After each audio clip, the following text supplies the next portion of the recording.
Into the wild I'll go, and into the wild I am. It's been a while, freedom child, since I left my roots back home. Into the wild I'll go, and into the wild I am. It's been a while, freedom child, since I left my roots back home. Welcome to the Freebirth Society podcast. This is a radical space for women who are ready to celebrate their autonomous choices in birth, motherhood, and beyond. Together, we'll learn about wild birth through personal narrative, we'll explore the politics of birth, and we'll analyze everything that relates to our lives as women from a feminist perspective. Here's your host, Emily Saldea. It's been a while, freedom child, since I left my roots back home.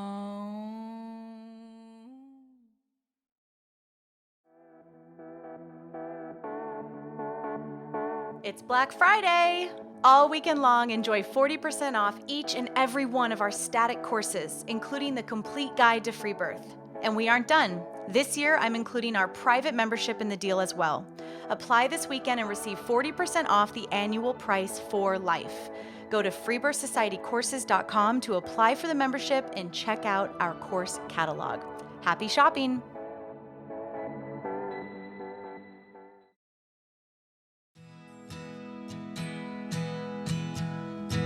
This week, we have my friend Emily from Melbourne, Australia. Emily is a graduate of the Radical Birthkeeper School, and her free birth journey began with a beautiful conscious conception. Emily shares with us how her wild pregnancy decimated her, taking 100% responsibility for her birth and her baby, and her simple yet powerful practice of consistently returning to trust. Emily's story reminds us of the simple magic of birth when a mother is surrounded by love and reflected back her power.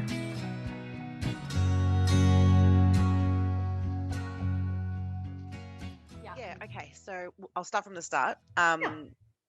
So just a sort of quick overview of my first. We struggled to conceive. It took us about 18 months. I got told, nah, can't fall pregnant naturally. You guys are going to have to do IVF. I rejected that notion and went and did some Chinese medicine, acupuncture, a few other things, and we were pregnant within 3 months. And that sort of was what started me looking for alternatives. Because before that, I was like, well, you get your private health insurance and you hire an obstetrician because that's the best care. And so that was sort of my turning point. And just by pure dumb luck, really, found an amazing home birth midwife. I'm sure a lot of your listeners will know Martina from Melbourne. So I had her for my first birth, and which was, completely hands off. I was never, pushed or coerced into anything, even during my pregnancy. And I walked out of that going, I could have done that myself. Like it was just, it was what I would call an empowering experience. And, there was a couple of things that sort of like irritated me about the birth, because Martina got suspended during my pregnancy. So we actually had a different registered midwife there who was, in the other room most of the time. But a couple of comments, a couple of little things that I heard really got to me during my labor. And if I, really had to pick at that birth, everything that I was unhappy with was due to that registered midwife being there. So walking into my second pregnancy, I had the intention. Martina had handed in her registration by then, and we developed a really good friendship. She was just a really good friend of mine, but obviously, had that medical background. So walking into that pregnancy, my intention was to just have her there as a friend.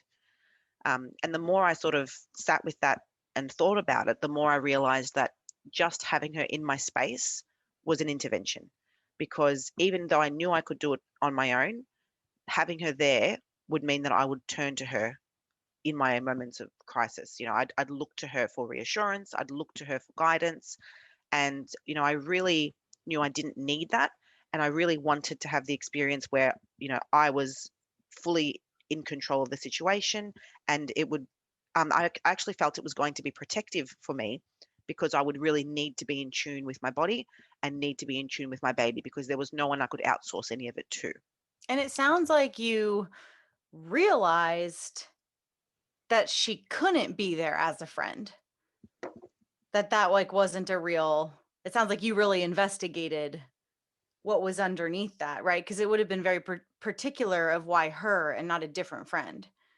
You knew that you Yeah. would look to her, and that I'm not saying you're not real friends. I'm saying that why it would be her Yeah, versus because she has another that medical friend. background. Yeah. It's because she's a Be- midwife. Yeah. Yeah. And And that's you not a don't bad stop being a thing. midwife.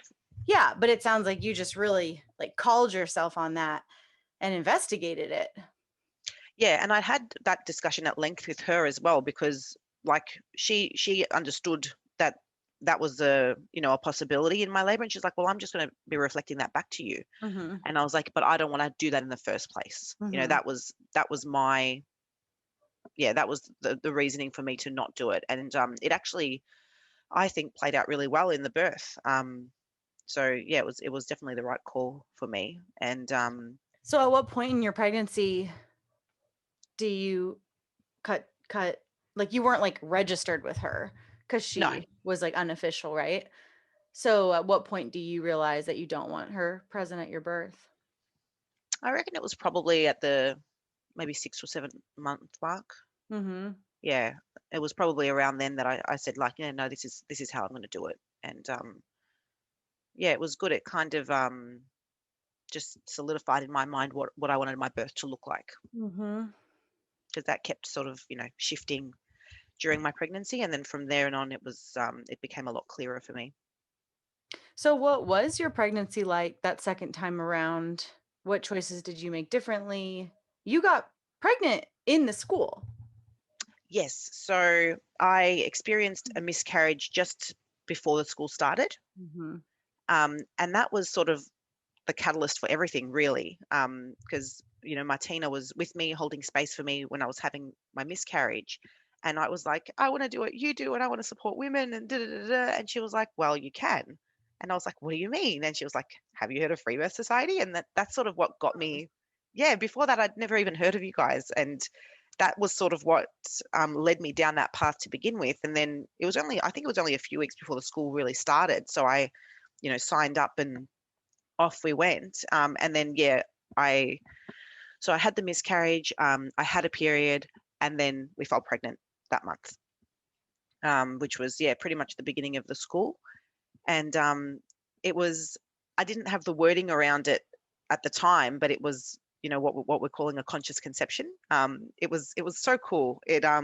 So like my husband and I were intimate, and then I turned around to him and I was like, I high-fived him. I'm like, we just made a baby and it's a girl. Like, I was just so sure. And he was like, okay, cool. um, So cute.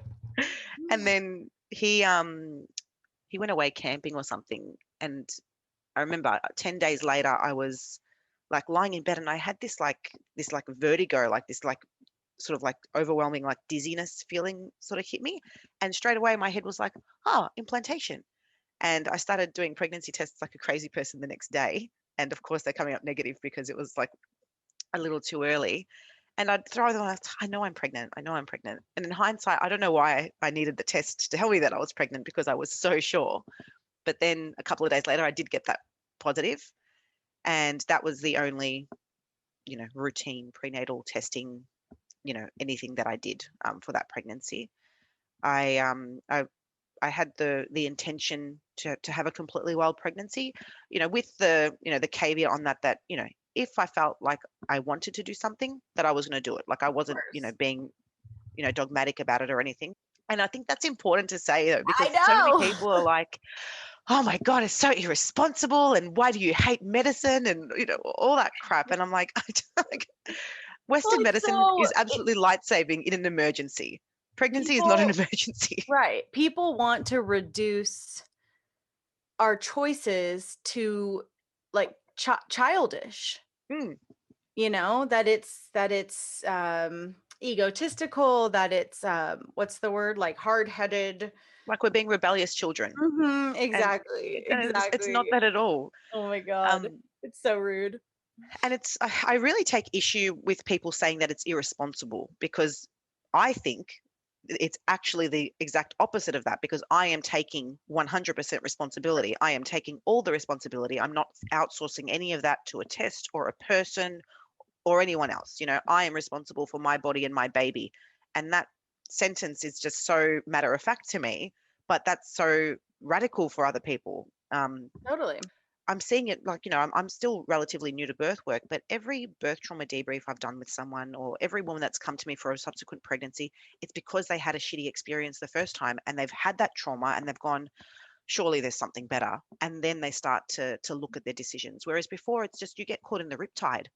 Like from that first doctor's appointment when you go to your GP and go, I'm pregnant, they're like, okay, well, here's your referral for the obstetrician, and off you go, and I don't think anyone really realizes what they're getting themselves into. No, why would And they? How could they? yeah, and women that talk about their birth experiences, well, the majority of women that talk about their birth experiences, it's they've got sort of disassociated from the trauma and gone, well, thank God I was in the hospital because XYZ.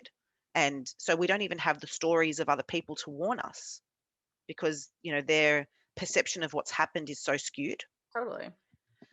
So yeah, wild pregnancy, which was I feel like I did all my hard work. Like, how you say birth will decimate you, like my pregnancy decimated me. That was my hard work. I think coming off the back of a miscarriage, it was maybe like an added layer for me. Sure. Because that whole first trimester, every time I'd go to the bathroom, I'd wipe and I'd look for blood. Of course. And every time I do that, I'd think, okay, well, if I see blood, what does that mean? What can I do about it? Nothing. It is what it is. And I was really getting to a point during this pregnancy where I looked at my miscarriage as my body's genius. Something was not right. Whether it was, physiologically with the baby, there was something not right, or spiritually, the timing wasn't right. Something wasn't right. So, my body knew exactly what to do to safely end that pregnancy for me. So, that was, I just wrote out that miscarriage at home, and I didn't need any intervention. I didn't need anyone's help with that. My body knew exactly what to do. So, every time I'd look for blood, and I'd be like, okay, well, we're still good. Keep going. Who knows what's going to happen tomorrow? And then I got past that first trimester, and then I'd be like, oh, I'm sure my son was kicking by now. Why isn't this baby kicking? And then again, well, what are you going to do about it? Nothing. So return to trust. And then when she started kicking, I was like, I'm sure that my son was kicking, harder than this. It was such a mind game. It was just, and it took a long while to sort of sink into it. And I also had a lot of other people's comments really got to me as well, because they were like, I had my own story that I was telling myself that maybe this baby's not growing properly, and then I'd had people telling me, you barely look pregnant, you don't even look pregnant, and I'm they meant it as a compliment, going, you look fantastic. But telling a pregnant woman she doesn't look pregnant is not a compliment. Don't tell her she's huge, don't tell her she's tiny.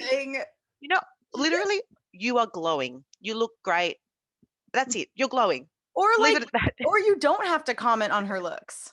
Exactly. Yeah, that too. You don't comment on men's looks. We don't need to say anything about the woman's body. We could just be like, how are you? Yeah.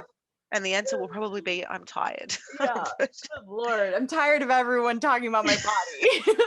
You know what? At least nobody thought they could touch me with that one. I don't know if I was had a bit of a, F off aura about me, but no one thought they could come up to me and put their hands on my belly or anything like that, which was nice. Yeah. And I think it was kind of maybe one of the nicer bits of being in lockdown for, the better part of 6 months.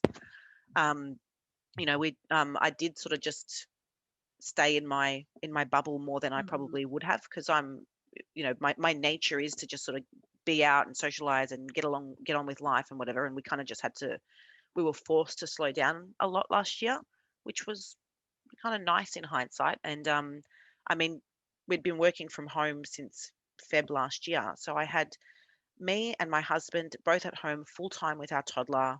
And, I was tired. I was chasing after a toddler, but I really just got to slow down and enjoy that. It's so funny to hear you talk positively about last year, because we were so pissed. Don't get me wrong. like it was just ridiculous and horrible and stupid, and I have we can do a whole nother podcast on that, but I don't want anyone to construe her being willing to find the gifts as that she was supportive of it. no, there's zero support. But if I was looking at what was for me, Totally. That was for me. It was in what other situation, me and my husband at home full time with our toddler, it was Totally. so that was really lovely. So yeah, got to the end of my pregnancy, and I put my birth team together. So that was my husband, my sister. I asked my sister to attend my birth, which was so a little bit of my sister and I were like, we'd both say chalk and cheese growing up. So that's growing up, we were very different.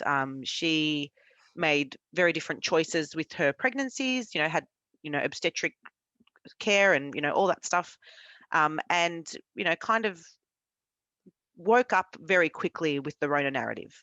Nice. And that was like a turning point for us in our relationship. Like we are just so, like we were always close, we're sisters, but now it's like literally like all our core values align, and she is like my soul sister now as well. Like it was just it. That is so nice to hear, because so many relationships and friendships got fucked.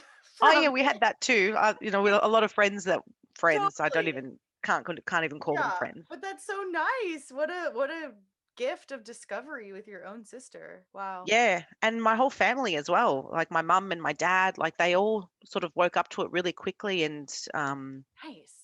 we all make very different choices in our lives now. It's just, again, like if I look at what was here for me with Rona, like the way my family sort of turned their perception on things is just amazing. Such a gift for me. So yeah, I asked her to support me at my birth. And literally, at the 11th hour, I think I was already over 40 weeks. I asked my friend, her name's Nicole, she's a birth photographer, if she would support me as well. And I was really hesitant to do that because, I wanted to feel unobserved. And how can you do that with a camera in the room? So she was over, just our kids were playing. And I said, look, I really want to get birth photos, but I don't want to feel observed. I'm worried about the noise. And she's like, look, I will be as unobtrusive as possible. And, if I'm bothering you, tell me to leave. And, there's no, like, I'm not going to be offended or anything. And she was just really, really cool about all of that. So I was like, okay, I trust this woman. And I trust that she can hold space in the way that, she knows I want her to. So I also invited her to my birth. So yeah, I would have been, just shy of 40 weeks or pretty much there. Yeah, I'm curious, before you get into the birth story, how it was navigating this prep with your partner and even your sister, just like in your community at large. Was it just all good, obvious, or was it like, a real thing your husband had to like wrap his head around, or what did that all look like? No, Jay's amazing. And I guess, I'd already been doing the birth work, during my pregnancy. So I was, talking birth with him morning, noon, and night. So it wasn't really ever something that I had to discuss with him. He like just really 100% trusted my judgment on, what I was going to do with my body. So it wasn't even a discussion. The one thing that he was, a little concerned about was that it was a lot of space for him to hold on his own. And to be honest, I agree with that. I think, it's a lot for partners, and with a toddler. Yeah, well, that was the other thing as well. Like I hadn't sort of been committed one way or another to what that would look like with Michael. I would have liked to have him there. But when I went into labor, he saw me have one contraction, and it wasn't even like a big one. And he was like, like just He's like wailing at me. little, right? Yeah, he wasn't even 2. He wasn't even 2 at the that's time. really little. So I was like, I don't want to have to parent. So I got my parents to come and pick him up Okay. when I was in early labor. But yeah, I wanted my sister there as well anyway.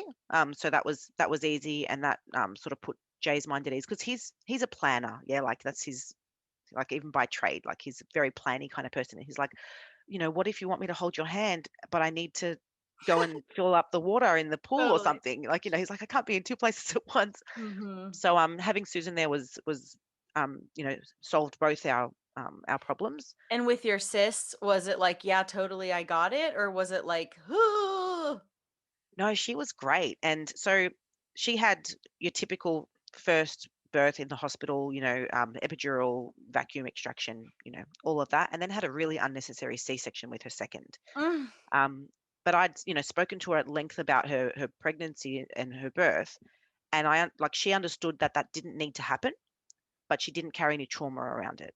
And she had said to me, I'll make very different decisions walking into my next birth.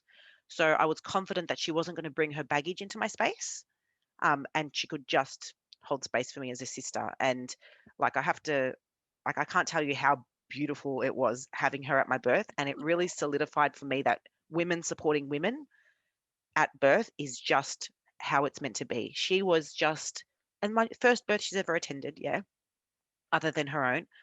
And she just knew exactly, you know, how to squeeze my hips when I needed it and not touch me when I didn't want to be touched, and bring me water, and made up like my labor aid brew that I wanted, and she would give me little sips in between my contractions, even though when she asked me if I wanted her to make it, I said no. She's like, no, I'm going to make it anyway. And it was exactly what I wanted. Like, she was just amazing. Like, I can't tell you how perfect her support was. There was not one thing she did in my space that I didn't like.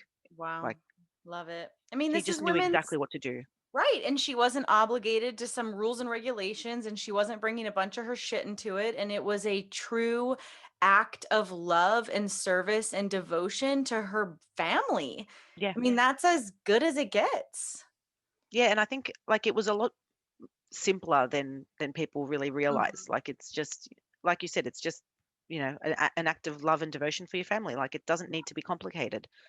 I did actually create a little document for them both, leading into the birth, just of like, here's some things I might like, and if this happened, this is variation of normal, and if this is happening, this is what you can do to support Stay me. Like, calm. yeah, like, just because like, I was really the authority, and I didn't want them to feel like, oh shit, what do we do if there was something that wasn't Mhm. you know what they perceived to be normal. So I put a little, like, a couple of little dot points of like, if this happens, maybe do this, and maybe ask me if I want this. So they were, I think they walked in feeling pretty confident of their roles in the space.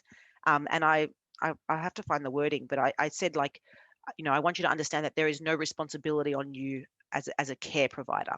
Like, that you're not responsible for my well-being. You're responsible for my, like, you're just helping me with my emotional and physical comfort, rather than having to care for me from any sort of medical capacity. Or like making decisions. Yeah, exactly. So I sort of took that pressure off them, Mhm. because it wasn't theirs to hold from the beginning, really. Um, so yeah, I went into labor at 41 plus 2, and I I can't tell you, it was the longest 2 weeks of my life, the I last 2 weeks. remember. And like, I have this conversation with women all the time where they're like, oh, I haven't got into labor. I should go and eat spicy food and have sex and do this and do that. And I'm like, just relax, baby will come when they're ready, and all of that. But oh my God, it was such a mind game. I was just like, why am I still pregnant? Because I really thought I'd go into labor on the new moon, which was 40 plus 3. And then that day came and went, and I was like, like, hello, Stevie, did you not get the memo? Like, you were supposed to be born yesterday. So so that day came and went, and yeah, I started just getting over it, because I was feeling pretty good physically, but I was just so excited to meet her. Um, so I got to the point where I was like, well, obviously I'm just going to be pregnant forever, and just, thought I better just get on with my life. So it was Jay's birthday in a couple of days. And I thought, well, we could have this baby whenever. So let's just go out for dinner. Mum will watch Michael, and let's go have a nice dinner. So we went and had, this big seafood dinner. It was delicious. It was great. Came home, went to sleep. And like, when you kind of sort of like half awake, half not, I woke up and I had like a cramp in my stomach, and but I was like lying on my back. I think I woke up and I was lying on my back, and I thought, oh, I'm in a crappy position, and the baby, like, when they're so heavy and they just feel yuck. So I just rolled over, and the pain subsided, and I went back to sleep. And I must have done that like 3 or 4 times before I sort of like actually woke up and said, hang on a minute, I remember this. These are contractions. Mm. I'm in labor. So that would have been about, maybe midnight.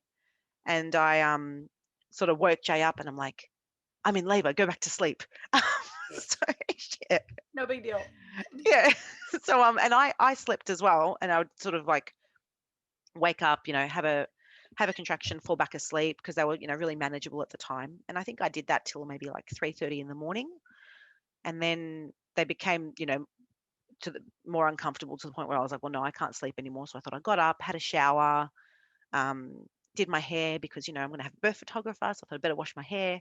Um, I got up and, put some dishes in the dishwasher. And it was actually, that was a really fun part of my labor because it was like, they were maybe 10 minutes apart. And, you can kind of feel when a contraction's coming up. So I'd stop and I'd sort of put my elbows on the kitchen bench and just sort of like rock there a little bit. And, it would end and I'd go back to doing what I was doing. But it was just the house was so still, like everyone was asleep, and I was like, having this really manageable labor that I wouldn't consider to be painful at all. Um, and it just got sort of, slightly more intense until the sun came up at about, I don't know, it's like 6:30, 7 o'clock, and then it sort of fizzled out for a minute, and I was like, oh, like I know this happens, but I didn't think it would happen to me. But I was like, okay, maybe labor stopped, and it went like my surges went to like half an hour apart for maybe an hour, and then they started back up again, and it got more and more intense, and I think maybe it was 9:30 or so. This is one of the good things about having a birth photographer. The time is stamped on all the back of the photos. So toward the Totally. end of my labor, I can like totally tell you down to the minute what was happening. But yeah, at about 9:30, I texted my photographer Nicole, and I said, "Look, it could still be a few hours, but I don't want to be in my head about when I need to tell you to come. So just in the next hour, just make your way here and be done with it." And my sister was already there by that stage, so that was like, okay, my birth team are on their way. That's like the only sort of Mm-hmm. mental checklist I had to do. That's done. I can just get into it now. Oh, and also that was around the time that my dad came to pick up my son because he'd not been happy about seeing me have a contraction. So I was like, someone come and get him. So my dad came and he was so cute. He was like, so are you in labor now? Are you in pain? Is it painful? And I was like, Dad, get out. Like just leave. Like it was just I was the most Read the irritating. room, Dad. Like my dad's gorgeous. Like he just he to his credit, like, he's someone that really doesn't understand birth at all. And in his eyes, I think he would have seen what I was doing as, unsafe. But he never questioned my judgment about it. He was like, okay, well, if this is what you're doing, then okay. Like, It sounds but like yeah, you he have a was, very like respectful family that like loves and respects yeah, you. I know, it's crazy, isn't it? So nice. It's so refreshing. Yeah, because like Congratulations. I think most of my family, except for my sister, like probably my mum as well, she would have been like, oh, like in her mind, I think she would have been like, wouldn't it be better to have a midwife there? But they never said that out loud to me. They never projected any of their fears onto me, like none of that. So they came, got Michael, left, and then by 10:30, my photographer was there as well, and that's when it started to get, more intense. And I was like, I was still in my head a bit, like, and this is probably the one thing about being, having knowledge about birth. I really struggled to sort of get out of my head a bit. So I was like, oh, I want to get in the pool, but it's not hard enough yet. Maybe I should wait. Like, just sort of second guessing myself a lot. So I ended up calling Martina, and I was like, I want you to hear me have a contraction, so you can tell me if you think I should get in the pool or not. So so I had a contraction, and she's That's like, fun. maybe fill it halfway. And I was like, okay, cool, thanks. So Jay started filling it halfway. I just kept laboring, and he's listening to me labor, going, you know what, I'm going to fill it the whole way, which he did. And as soon as it was ready, I was like, ah, pool, jumped in. So by 11:30, I was in there. And some women don't like the water. I love it. Like both my births, as soon as I got in that water, I was like, who needs an epidural? Like just the pain relief was just beautiful. I feel so calm, and it really takes the edge off the pain for me. So I labored in there for, oh, it was maybe 11:30 by the time I got in there. And yeah, like maybe for an hour and a half or so before I started feeling pushy. And I remember like I got these contractions, and it happened with Michael's birth as well, where I'd get these double peaked contractions where you'd think it was going to end there, and then it would be like, no, no, no, jokes, and it would just go poof, and just like slam you. And I remember I was like holding on to Jay, and I was like, there's no break. It doesn't stop. And like in a little corner of my mind, I'm like, I'm in transition, Mm. but I couldn't like logically comprehend that at the time. So I was just like, why is this so hard?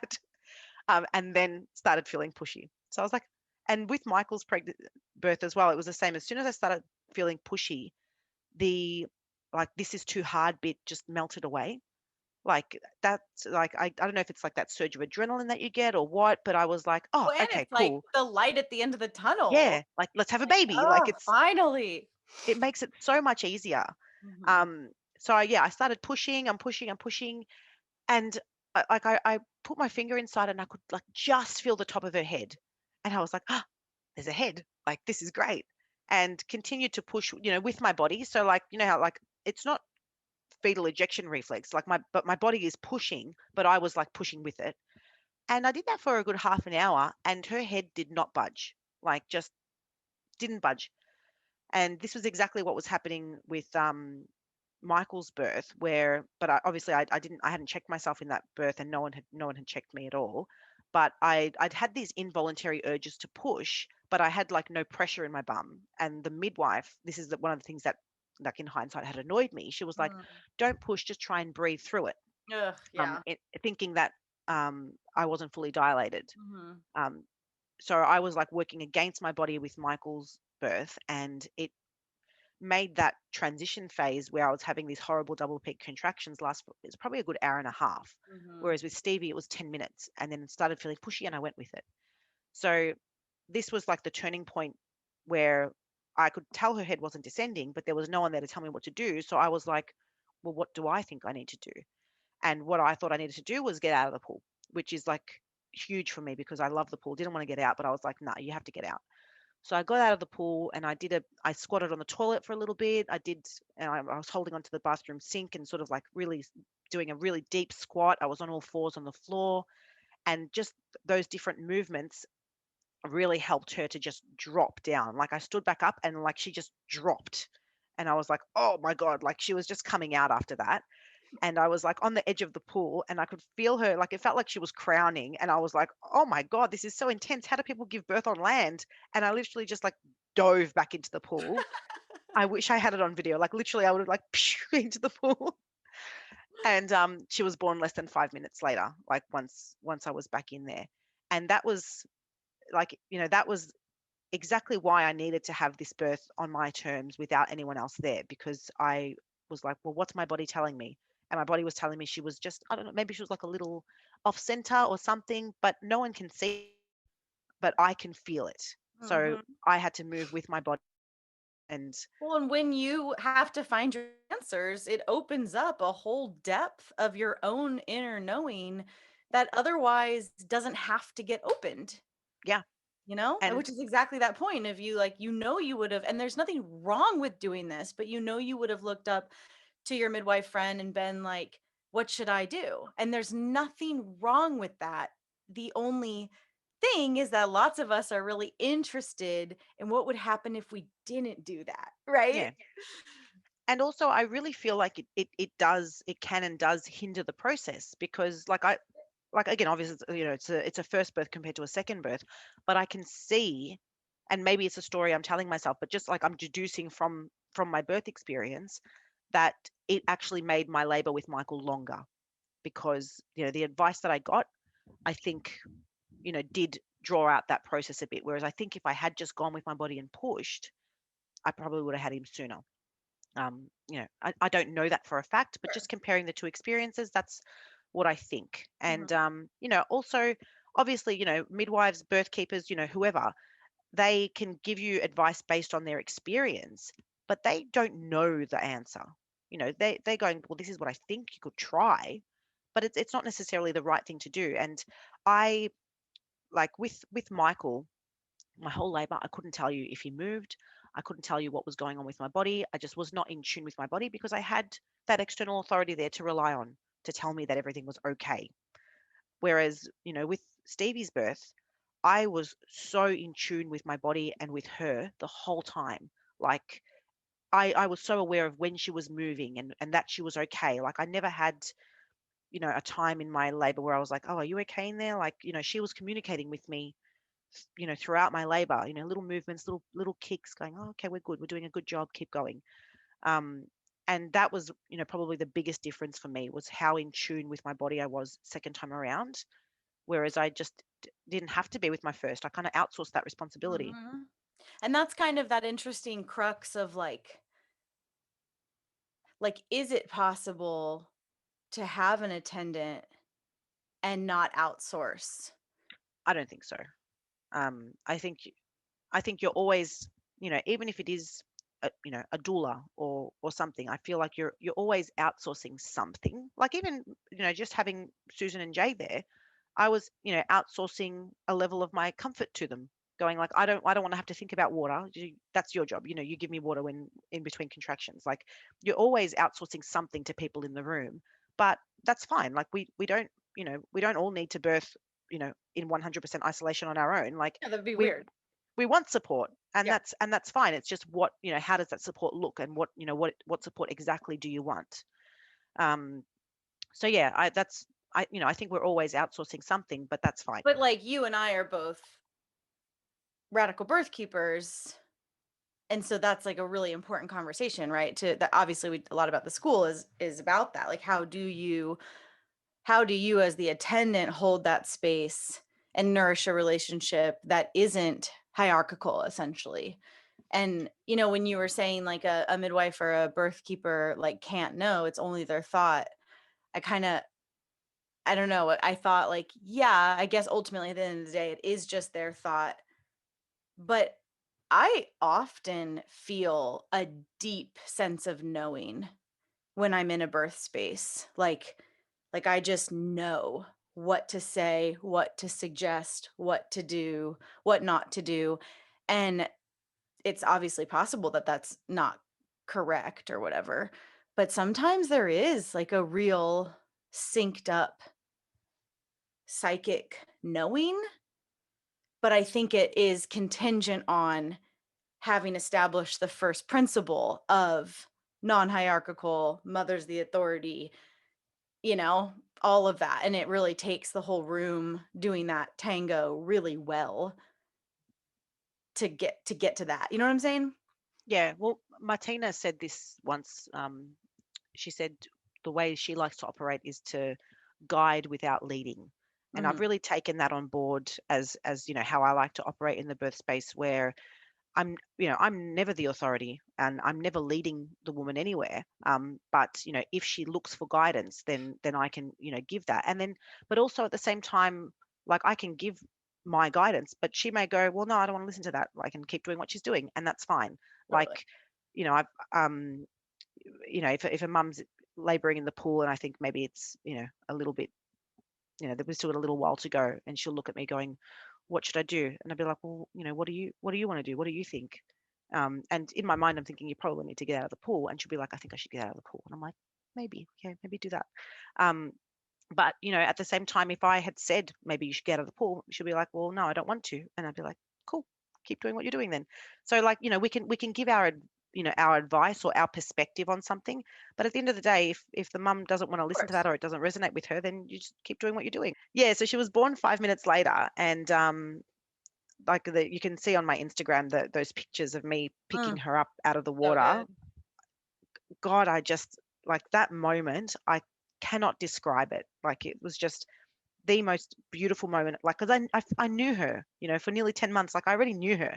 So when I picked her up and I was like, "You're here," I didn't even check to see if she was a girl. I just knew it was Stevie, and I popped her up on my chest, and she gave me these little gurgles, and took a second to come through and whatever.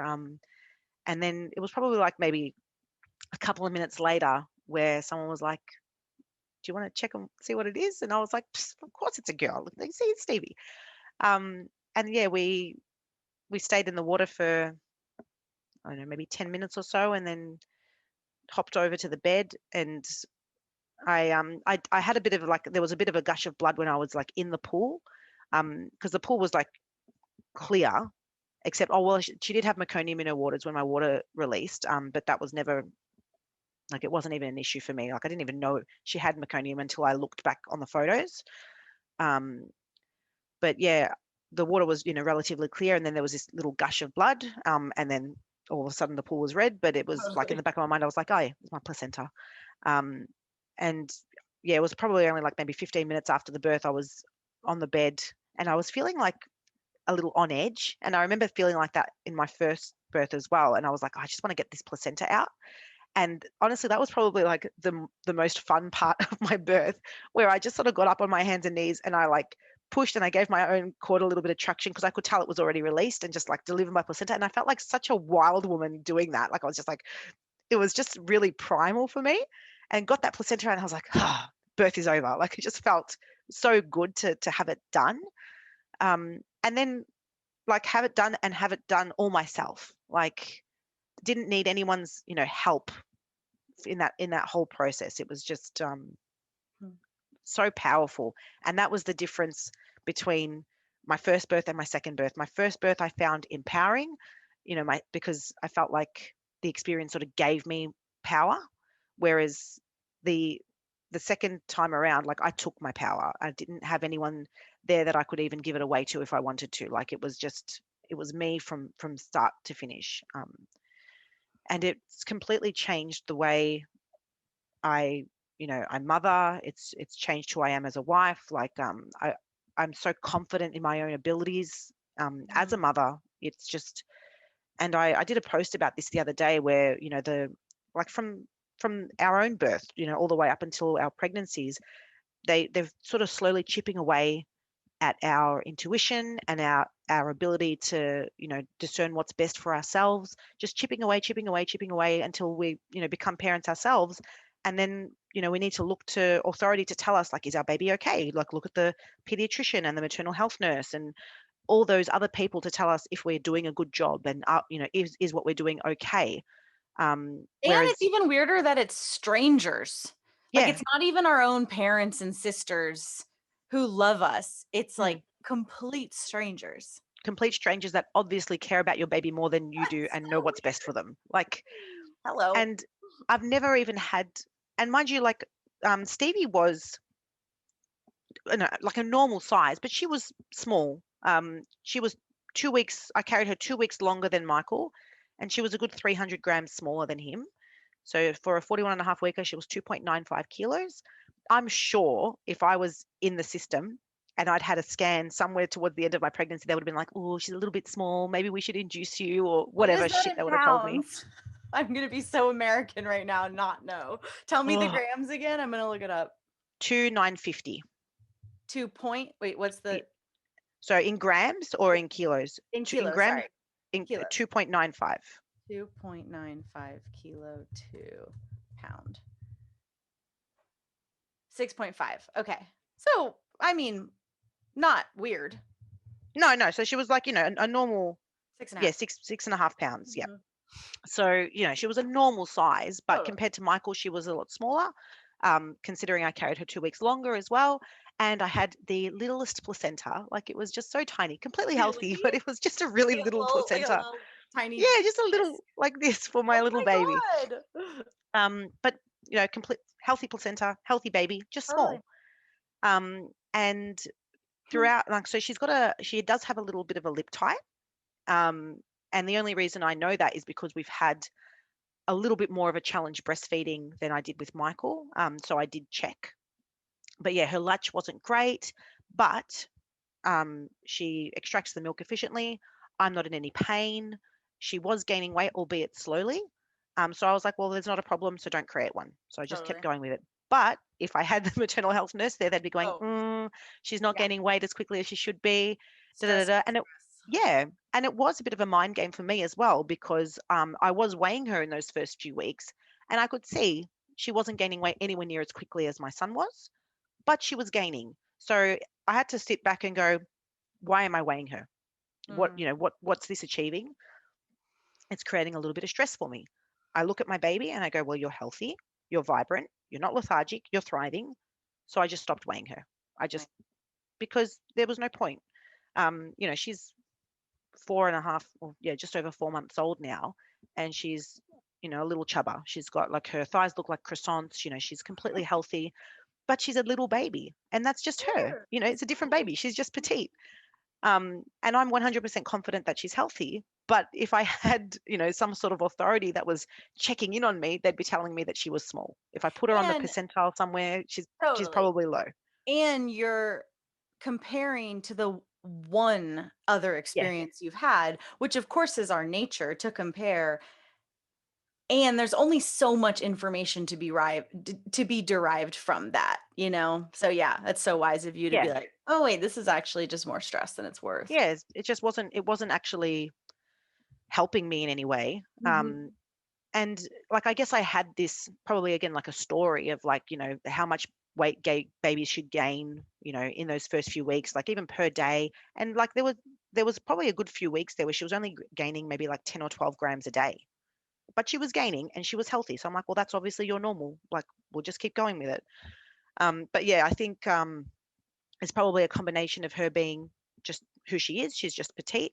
And also, yeah, that lip tie probably did make things a little more challenging from a breastfeeding perspective. But she's a bit bigger now, and it's a lot easier. I did take her to a chiropractor in those first few weeks, and they did give her like a really gentle adjustment, and that helped a lot with breastfeeding on the left side because she was having trouble latching on that left side. Mm. So I think maybe, I don't know if it was, maybe that's how she was being born as well. She had a bit of a crook neck, and that did fix that up pretty quickly.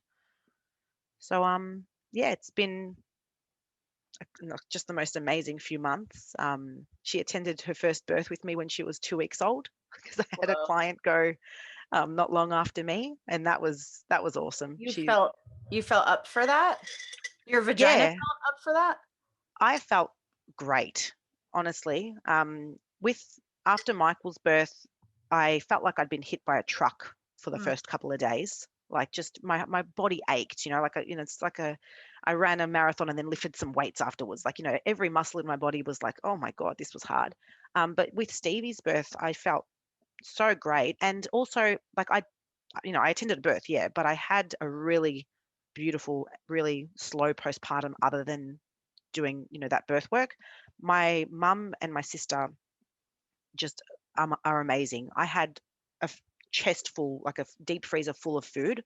I didn't cook a meal for the first 6 or 7 weeks, like not even breakfast. Jay was making breakfast every morning. We had, more than enough food to get us through that time. And also, my mum and my sister were coming, bringing food, you know, every few days. They'd come and bring me a big batch of chicken soup or whatever. So, I got to really take it nice and easy those first So few good. weeks. So yeah, I felt great, and I felt able to attend that birth. I had checked in with the mum leading into the birth because I only started working with her when she was like 32 weeks or something. And I said, look, our dates are matching up. It's, we're probably going to have your baby close to mine. I don't know if it'll be before or after, but, are you cool with me bringing my baby? And, if I don't feel up to it, are you cool with somebody else attending in my place? And she was like, yep, cool with all of that. So, we had a really clear agreement moving forward, what it could look like. But yeah, she gave birth 2 weeks after me, and I just had Stevie strapped onto me the whole time, and she just slept throughout the whole labor. She just so other than having a little bit of a sore back by the end of the night because she was on my front, it was Wow. it was easy. It was fine. Mm. And she's old enough now that I leave her at home if I need to go to a birth. Jay's still at home. We're really, I don't want to say lucky because it's we've tailored our postpartum to how we wanted it to be, but he's got time off work. He took 6 months off so he can be at home with our son and with our daughter if I need to go to a birth. And obviously there's it's a level of privilege that that's there for us to be able to do that, but also it's a sacrifice. We are sacrificing a wage, but that's a decision that we made, That's what's that works worth for our it for family. your Yeah. family. Yeah, totally. So yeah, it's been pretty easy now that she's big enough to take a bottle, and she does that fine, and Jay's more than capable of looking after our babies. So I don't have to worry about it when I walk out the door to head to a birth. Amazing. Well, you told a good story for 6 a.m., my friend. And we did it in time as well. We've got 2 minutes to go. Awesome. I love it. I felt like I was there. I'm so proud of you and your family and your partner. And just, these are the stories that are so important to share, because this is the world we want to see, where families just show up and where birth is amazing and postpartum is easeful and the husbands are supportive and present and, you know, Yeah, it sounds crazy, doesn't it? But I mean, like, it really should be no, the it sounds, basics. yeah, Like, totally. like It should be the basic. having a supportive husband, a village to support us in postpartum. Like, this is just like how it should be. Like, it's not, Mhm. because a lot of people, oh, you're so lucky, and I'm like, this is what I want for every woman. Mhm. And I think it's important to say, I think that free birth is definitely not for everyone. Um, I think the majority of women want someone there to support them in a non-authoritarian capacity.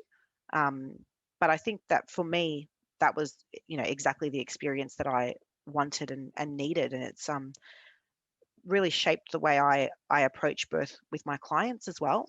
Yeah.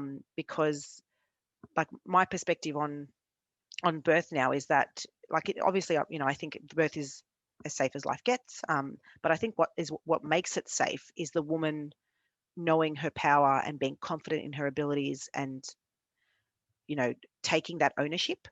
Um, and I think it's important to say that, because I think if we walk into birth feeling unsafe, that's what then makes it unsafe.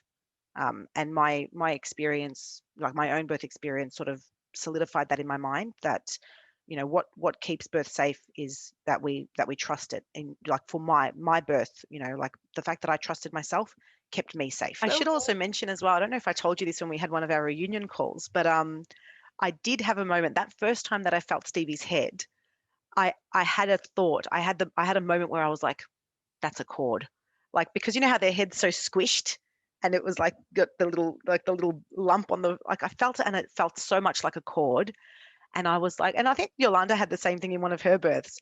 And I was like, well, what am I going to do about it? And I was like, well, I'm already pushing. Like, I just have to keep pushing a baby out. Like, there's literally nothing I could do. And there wasn't a cord. It was completely fine. And in hindsight, but you're not really thinking rationally in the Mhm. throes of labor. But even that, like, I feel like my experience, like, overcomplicated things. Like, I should have just, like, it's just birth, just let it happen. Yeah. But But you have the I mind. yes, exactly. And So even my the own mind mind, is a part of this culture, and this yeah, culture is way off. yeah, so off. It's just, but yeah, Well, no, it's been it's just been the most amazing experience, and kind of just re-solidified in my mind that this is, it's not just like, we say it's just birth, but also it's not just birth, and it is the most transformational thing it's possible to experience, or so far. Obviously, when I hit menopause, we'll see if that's yeah, we'll see what a happens. whole different type of transformation. Totally. But yeah, like It's it everything. and it's sad, because we not only do we not realize the power of it, but I think we also don't realize the harm that all the industrialized birth and all the things that happen to us has, the effect it has on our mothering and our parenting moving forward, and who we are as people. Like, this is 100% changed who I am as a person. Mhm. Yeah. Yeah. Well, we're taking it back, baby. That's why we're here. I love it. It's been so cool to see your just whole, coming into a whole new layer of you, because you were already, when I met you in the school, like super feisty and self-determined and, wise and all of that. But then to like walk through these gates of a whole nother layer, it's just so cool. I'm really comfortable in my own skin, and Mhm. in my own truth now. I think it's kind of like my transformation as a mother, and just knowing my purpose, Totally. rather than feeling like I need to, like, find how I fit into the world. Totally. Yeah, Beautiful. it makes life a lot easier when you just I know, right? sink into it and just trust that you're doing what you need to be doing. Well, thank you so much. Thank you for your time and your amazing story. Thanks Oh, for the opportunity. how can people find you? So the easiest way to find me is on Instagram, and I am the authentic birth keeper with underscores in between the words, and birth keeper is one word. Awesome. So thank you. Mwah. Love you. You too. And that's it for today, my sisters. Check out everything we do, including one-on-one and group coaching. Learn about our private membership, in-person retreats, and more on freebirthsociety.com. Our online courses are on freebirthsocietycourses.com, including our flagship course, The Complete Guide to Free Birth. Don't miss the Radical Birthkeeper School if you're ready to become the authentic midwife that women are searching for. Together we rise, and the revolution starts inside each of us. I'll leave you with our Free Birth Society theme song, Wild Woman by Aruba Red. I honor you for the wisdom you held, the ancient traditions of plant medicine and womb magic. I feel the spirit of the ancestors as I place my hands upon my belly. This sacred portal will be honored. Eons upon light beams of survival, withstanding the eradication of our power by design. I will not allow the separation of our young to be forced upon me. My sisters will no longer birth in captivity. The picket line redefined from burning our wild women to paralyzing us and drugging our babes. Strapped down in a clinical white bed, drying up the milk from our breasts, keep your needles. My family will never again be doomed to chase those dragons or your poison. We reject your fear. We choose love. Everything with intention. Death, ascension. I will fly and bring her back